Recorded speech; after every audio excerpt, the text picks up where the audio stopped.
Well, clearly, it's that age group that we're particularly concerned about because we are starting to see that rise in hospitalizations, and quite a number of individuals who are being hospitalized are in that older age group. That's a consequence of that age group having been booster vaccinated a while ago. So their immunity is decaying. And that's why from this week, we're now rolling out a full booster jab to the over 75s and to more vulnerable people, particularly those in care homes. So it is a case of keeping an eye on what's going on. We know that with such high levels of infection, quite a number of people who are being hospitalized are coming in with COVID rather than because of COVID infection.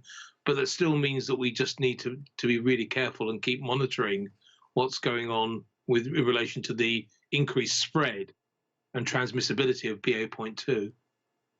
Now, the British Health Secretary, Sajid Javid, he says there's no particular concern because England is demonstrating to the world a successful model for living with the virus. In fact, the Prime Minister, Boris Johnson, has lifted most of the restrictions in England. What do you make of the government's response?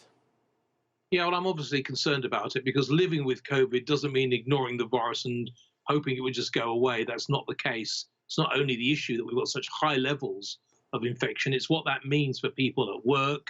We've just had reports in the last week that we have over 200,000 school children are off school because of COVID. And of course, we're still grappling with the long-term consequences of even mild infections with this virus that can result in long-term effects, including increased risk of heart problems, increased risk of diabetes. So this isn't a trivial infection. And the fact that we've completely let our guard down in the UK is a real concern. Now, among the responses from the British government, they say they will stop free mass testing. That will stop on April 1st. That's just over a week's time. I mean, how will this affect the spread of the virus? Yeah, we won't know where it is. We're even in that position now because we're not doing the same level of testing.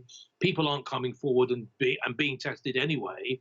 And with the removal of free testing from the 1st of April, then we won't have any idea where this virus is and where it's going. And, you know, one of the biggest threats with this virus, as we're experiencing with BA.2, is that new variants are going to be thrown up. The more the virus spreads, the more it will generate new variants. And we can't guarantee that those new variants will be any milder than Omicron. They could be far more aggressive, and they could also work around current vaccines.